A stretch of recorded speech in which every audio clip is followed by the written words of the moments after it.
Welcome back, everybody. So I was going through my editing and I was going to start editing the video of me actually spraying that Ford Escape I've been working on. However, I realized I didn't really go over how I've set up my garage and everything in it to be able to spray at all.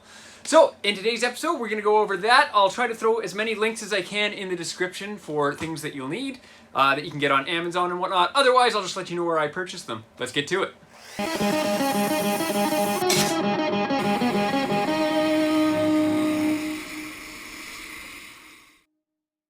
So, the number one thing you're going to need is a garage. Obviously, you're going to need a place to spray. So, in my case, I've got a little two-car garage here, and it is a cozy two-car garage. As you guys have seen in my previous videos, I've got a sandblaster, I've got a parts washer behind you there, I've got a metal rack or stock rack for doing woodworking as well. I've got the welding machine, I've got my toolboxes, because I do all kinds of work in my garage, not just painting. And that's the tough part too, is like even to just do general auto body work, you're going to need the welding machine, you're going to need the stud welder, things like that. Also being winter right now, I got the snowblower out here, I got the dirt bike in here, and it is cold out right now. It's minus 30. That little heater up there does not do the trick for painting in the winter. So any auto body projects are off the table for me when it gets this cold out. And when I was doing that Ford Escape project, I was in a rush to get it done because it was October, it was starting to get chilly. So yeah, having a place to spray, very important. My dirt bike actually lived outside for that week because I didn't have room in my shed for it. So I've seen a lot of people posting saying they don't have quite enough room to spray, and that's a big factor. Like I said, I'm not spraying all winter long simply because it gets too cold in here, and even with that heater cranked right now, it is not nearly warm enough to spray. It's almost not warm enough to be out here at all. It's f***ing cold. So the next big thing you're going to need in your garage is lighting. So if you guys watched my previous video on actually doing the lighting in my garage, you see how I set it all up. Pretty straightforward though. I've just got a bunch of lights from Amazon on the walls here, as well as on the ceiling. I don't know if you can see them right now, but I'll pan up there. So lighting's a big one. You need side lighting in a garage. Well, you don't necessarily need it, but it makes it a lot nicer to spray, having some side lighting so you can actually catch reflections off your panel as you're spraying. Alright, and that brings us to our next big thing we're going to need. We're going to need an air compressor. When it comes to compressors, size does matter. We'll talk about that in a minute here. So this is the one that I used to spray my Ford Escape project there. And it wasn't great. It was really struggling to catch up when I was actually spraying. My pressure was dropping drastically. I ran into a lot of issues. You'll see them in my next video where we actually spray the Ford Escape. And that was only a quarter panel and 2 bumper caps. Like, that wasn't a lot of spraying. So this is a 20-gallon unit from Costco. I think it was like 350 bucks. Not worth the money, in my opinion, if you're going to be actually doing, well, if you're spraying a complete job, that's not going to cut it anyway, but if you're going to do any kind of regular work, you want to get a bigger unit. So let's talk about this guy. I got this one on Kijiji for 400 bucks about a year ago now. And as you can see, it's missing some parts. So I got it home, fired her up. The electric motor works great. The compressor pump, not so much. That's all oil on there. And I was doing a restoration video on this one, and I decided it's simply not worth it. So here's the compressor head. Overall, it's not in bad shape, but it does need new pistons and rings, hone in the cylinders. And the issue is that I can't get parts for it. I emailed the company over in the UK because this is an Italian compressor called Affini, was the brand. And yeah, I was not able to find any parts for it. I'm sure I could contact a compressor-specific place. They could cut me some custom rings or piston, something, but I think I'm going to end up just putting a new head on this one. At the end of the day, a compressor this size runs anywhere from $1,800 to $2,500 Canadian with a 5 horsepower compressor and a 2-stage pump. So I'm probably just going to buy a new pump. Even if I have to spend $1,000, $1,200 bucks, I'm still ahead slightly. So the reason for buying such a large compressor is that spray guns are air hogs. I think my SATAs run at like 13 to 14 CFM at 30 psi, so it's like a low pressure that they draw at, but they need a lot of air. And unfortunately, it's not a matter of like, oh, a 5 CFM at 90 will draw or give you 10 CFM at 45. That's not how it works. Like, the pumps only pump at a specific speed. So a rough figure for air compressors and their volume output is you get roughly 4 CFM per 1 horsepower. So a 5 horsepower unit should give you about 20 CFM, which is ideal for spraying because your compressor's not going to be playing catch up. Even if you run out of air in your tank, you're still going to have enough air once that compressor kicks on to keep spraying. I think that's about it for compressors. Let's get on to my wall-mounted Airline kit and filter setups. So once you have a compressor, you're going to want a wall-mounted Airline kit. I think I picked this one up from Princess Auto for like 100 bucks or something like that. So this guy goes up there, and then you'll notice it is a little squiggly, but it follows at an overall downward angle to this junction. Then it comes down here, and then we go into our water separator. So air travels up there and then back down. So the water separator, also from Princess Auto, I gave it a little paint job there.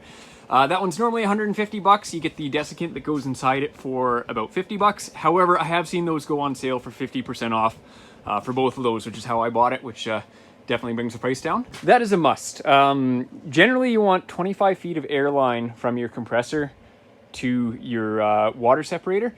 However, I don't have quite enough here, but it's better than nothing. Having that 25 feet allows the air going through the line to cool down and condense, so the water separates from the air again, which makes it actually separate when it goes up this tube, and then you can just tilt this knob here at the bottom. Obviously, there's nothing in there right now. If there is anything, it's very frozen. So yeah, then that travels up, the water sort of stays down here at the bottom, and then you empty it before you start spraying, and you can even do it mid-job if you wanted to.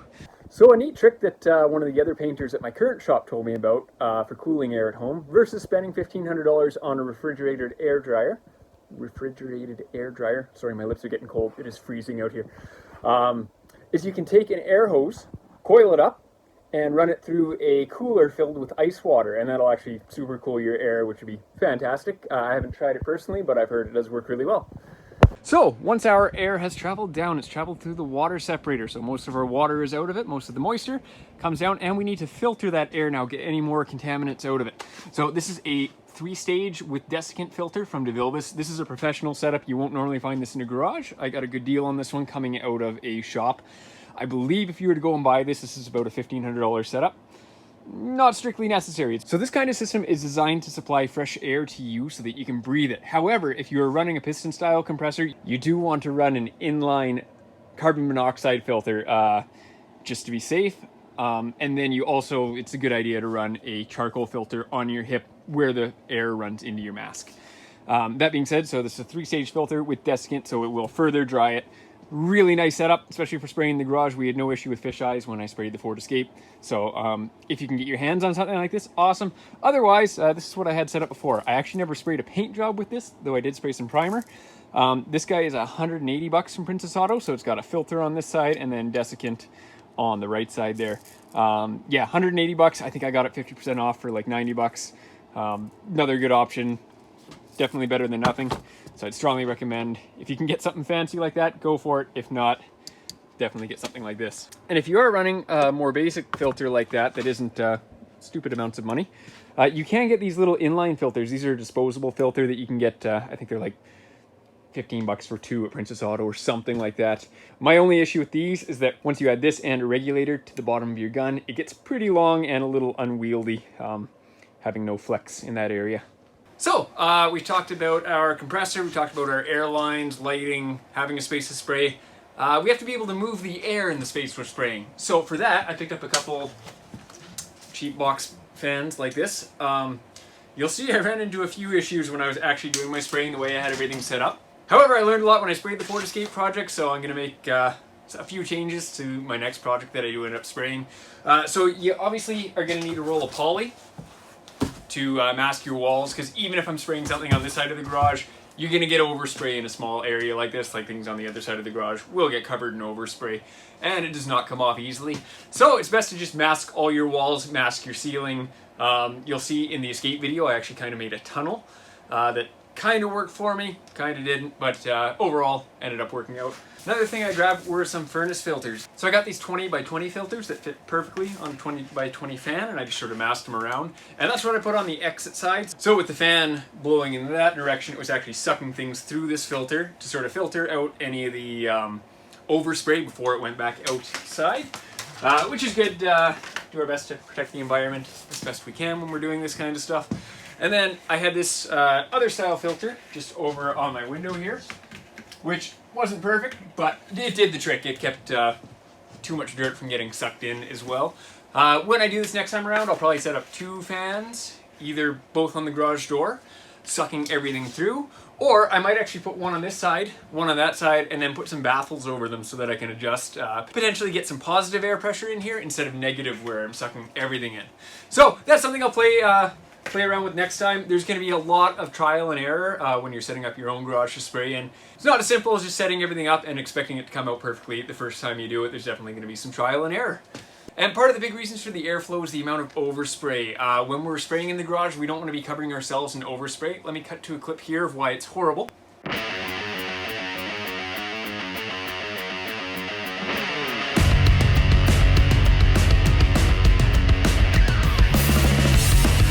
And as you can see, that was not a good situation. I was getting covered in overspray. Charcoal filters do not filter out isocyanates, so it's not good to be walking around in a cloud of clear coat like that. Really not good for the body. Yeah, I had safety glasses on, but it's still getting on any exposed skin around your safety glasses, on your wrists. I can't remember if I have my wrists taped or not, but it's a good idea to tape your wrists to your gloves, especially in a garage spraying like this. It's really not good for the body, so it's good to protect yourself as much as you possibly can. So by optimizing your airflow, you can keep that sort of to a minimum.